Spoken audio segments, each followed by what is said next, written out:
On today's episode, I was feeling very called to speak about the topic of aliens versus demons because I believe that a lot of people get them confused or a lot of people think that they are the same thing. But I have another topic that is really pulling at my heartstrings right now, and I feel like it is so much more needed to be talked about instead. And I'm getting the chills as I say this, which is always validation from spirit that yes, this is correct. You guys need to hear about this topic instead. And maybe we'll talk about aliens versus demons on the next podcast episode. But on today's episode, I really feel called to talk about the death experience. And the reason I'm feeling really called to talk about this is because last night I had a really bizarre dream where I was watching myself die. Before I get any further, I do want to say that this is always a high vibrational place. I know that death can be extremely scary for people, but I promise you that if you stay with me through this episode, you will learn some things about death,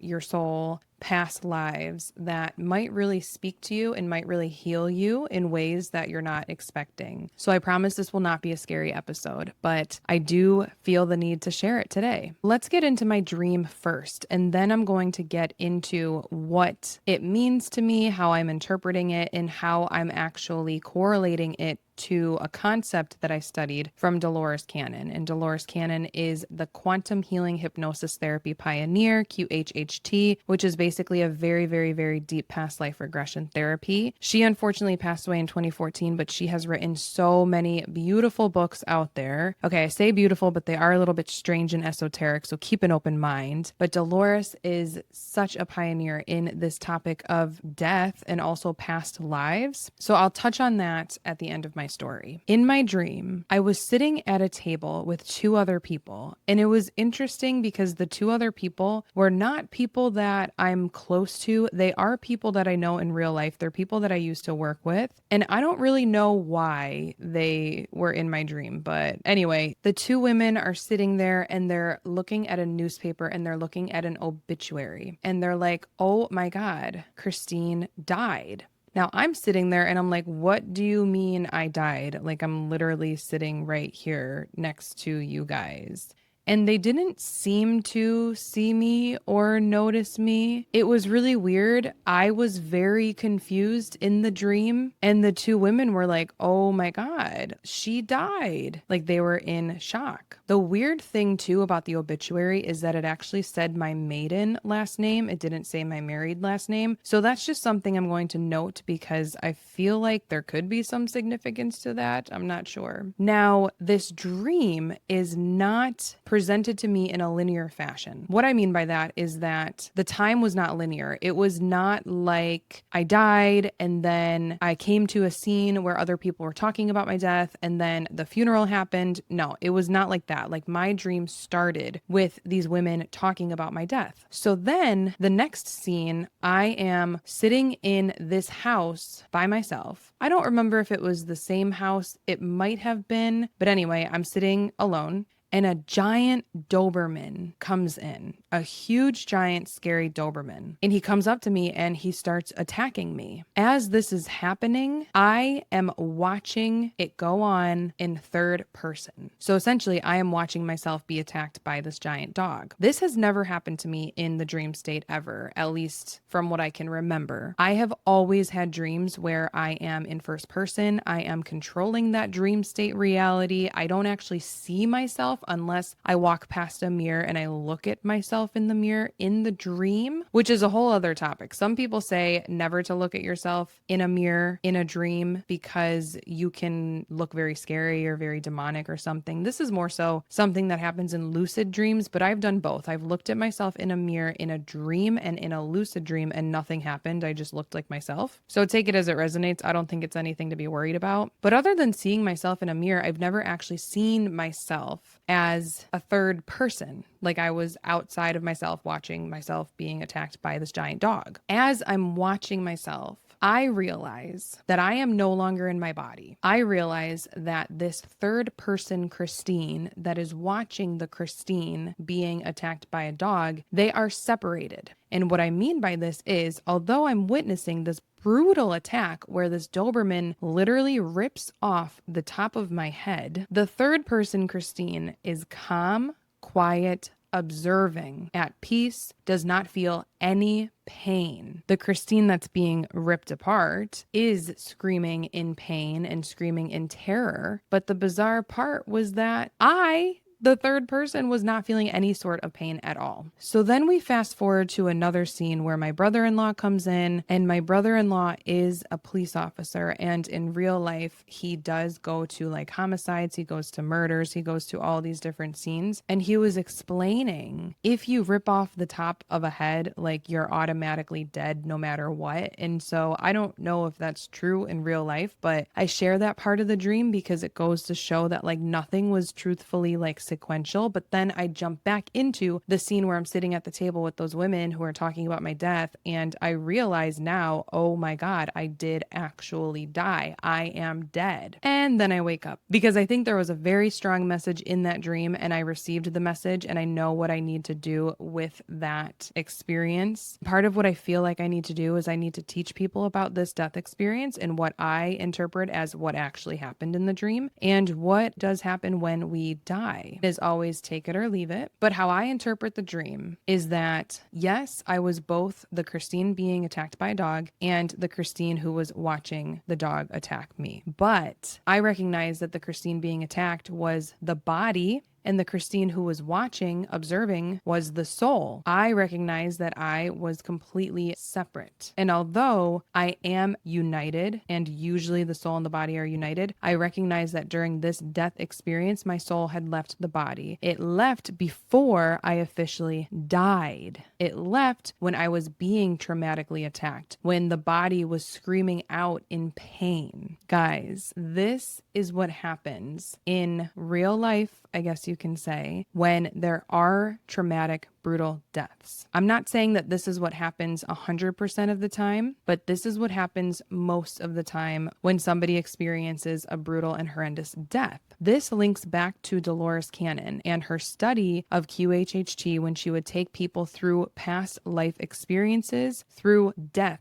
A big part of QHHT is actually regressing somebody back to a death scene of a past life that is significant. I'm not 100% sure why this is, but from my understanding, it is so that the human mind can better understand death and so that we're not afraid of it, knowing that it is just a normal cycle of life. And we have all died many, many, many, many, many, many, many times before. I believe we've all had thousands of past lives, if not more, maybe hundreds of thousands, honestly, at this point. There's other people who argue, no, like we've only had like 114 lives, but I don't believe that personally. So if you ever do have a quantum healing hypnosis therapy session, be prepared that you may be taken back to a lifetime where you have to experience the death scene of how you died in that lifetime. And you will most likely see and realize that during that death, you are separated from your body. Your soul is observing in third person. Your body experienced the death. Now, Dolores Cannon talks about why this is and what she has found in her thousands of case studies of taking people into the death experience. And she has found that, yes, the soul actually does separate itself from the body. Even though the body is still screaming in pain, screaming in terror, the body is giving off this presentation of being tortured and having a horrendous death. The soul is not feeling it. The soul is not feeling the pain. You have already stepped out of your body, and now you are just witnessing that death as a part of your experience. Dolores Cannon then goes on to talk about how sometimes the soul will actually choose to feel the pain, but that is extremely unlikely. And the only reason for that would be because the soul needs to learn a lesson through that pain in some capacity. So no matter what, if you do feel that pain, it is supposed to be for your highest good because it's supposed to teach you something. The only reason why we would need to learn something, why we need to experience something is for the evolution of our soul, which we're all doing. We're all evolving, right? We're all on this spiritual awakening journey together. That's the point of being here and being on earth and being a soul, in my opinion. It's all very validating for me, and it makes a ton of sense because in my dream, I was really confused why I was feeling so at peace watching myself being ripped apart.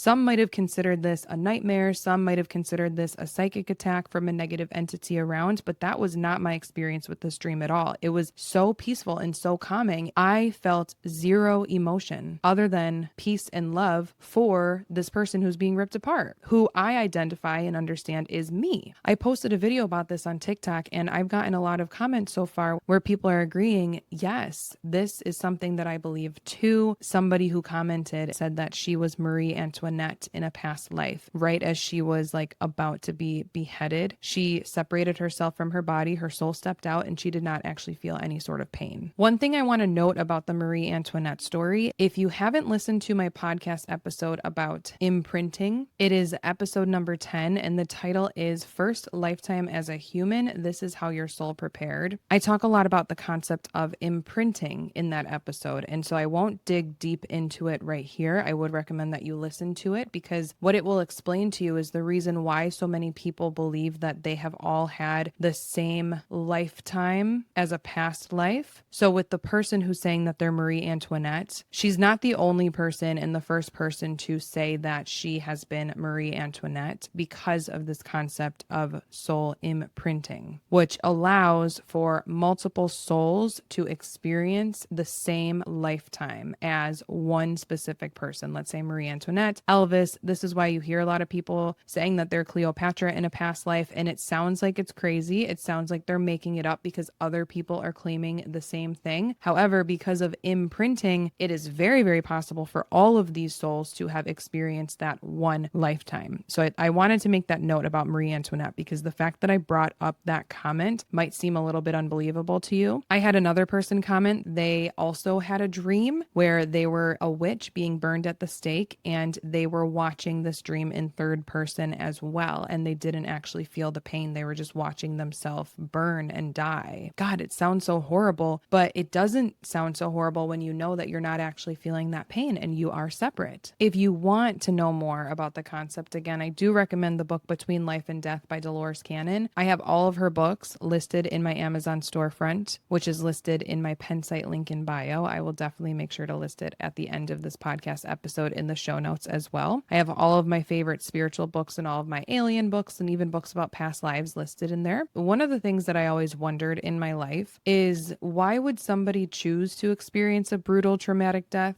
Because once I started waking up spiritually and I started learning how everything is about free will, everything is about what your soul chooses to do. And I believe that before we come to earth, we do have plans in place. We do have blueprints in place, different things that we want to accomplish in this lifetime, knowing how we're going to do it. And sometimes included in that blueprint is a traumatic death. I believe that your soul chooses when your soul wants to come through in this lifetime, such as your birth date, and when your soul chooses to die, and not just when, but how. I believe that your soul chooses how you're going to die because of certain lessons, because of certain needs for karmic clearing. And it always bothered me when I realized that, oh, so the soul chooses all of this, but why the hell would the soul choose to ever be in like a traumatic car accident, being ejected from a car, or being beheaded? Like, that always bothered me. That one right there always bothered me. And I don't know if maybe I had experienced that in a past life like Marie Antoinette, but that type of death always really truly bothered me. I could not wrap my head around it. I was like, this makes zero sense. Why would a soul choose to do this? What kind of lesson is so important for you to learn, for you to be in that amount of traumatic pain? This also takes me back to something else that I had learned, and I don't remember if this was from a book or if it was something that I saw, like a video, but I remember someone talking about a past life that they had where they had their head cut off. They did not feel the pain, but they were still conscious. Oh my God, I'm sorry if this is getting too much, but hear me out. They were still conscious when, I guess, the head separated from the body. They were very, very confused. They're like, what just happened? I am in no pain, but I'm rolling around and I see people around me. What is happening? And that to me is an example of the soul and body separation from the pain and the confusion that you will feel, that you may feel, I should say, when and if you have ever experienced a traumatic death in a past life. Like, like I did in my dream where that Doberman was tearing me apart. So please know that death is nothing to fear, especially if what scares you about death is the possibility of feeling pain. And I am not saying that the pain does not exist for people who are in long battles with illness, long battles with approaching death. I 100% acknowledge that there are just some ways where people slowly die and they do feel that pain. They are conscious, they are aware, they are alive. But I'm talking more about the really, really scary, gruesome, like, oh my gosh, you got shoved off of a mountain type of deaths, which, by the way, I was shoved off of a mountain as sacrifice in a past life, and that is a previous episode. I think that was just my last episode before this one where I talk about that experience and how that past life still carried on to cause problems in this present day life. So I will acknowledge that during this death experience, let's say it is something extremely brutal, even though the soul separates from the body, you're not actually feeling the pain. You could feel repercussions of that pain in your next lifetime. What I mean by that is my friend Julie, she had a past life where she was crushed by a rock.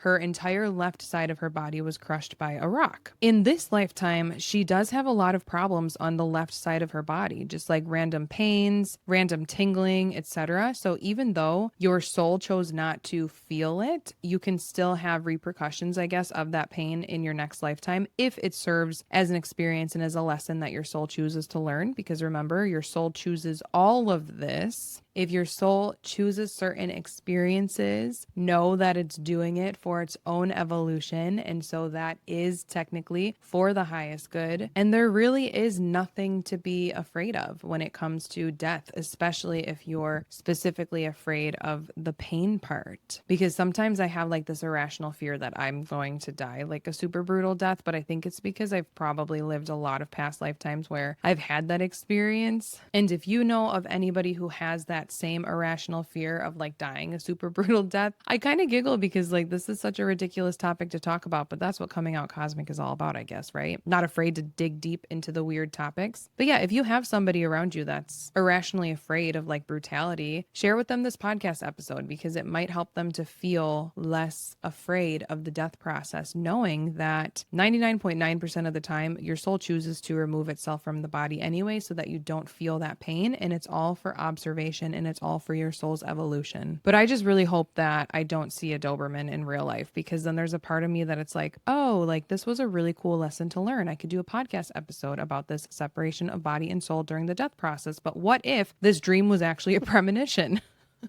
I sure hope not. And even though this episode was a little bit more macabre, I hope that you got something from it. I hope that you feel a little bit more high vibe about the death process, because it's nothing to worry about. You've done it before, you're going to do it again, and it's going to be totally fine. I hope that you all check out Dolores Cannon's work, because she is a master at explaining all of this in a very interesting way. That is it for the Coming Out Cosmic podcast today. And I'll see you in the next one, where we will talk about aliens versus demons. What are they? What are the differences? Are they the same? What is the argument that they are the same? What's the argument that they're different, etc.? And I can't wait to see you over there in that episode. Thank you again so much for listening, and I'll see you soon. Bye.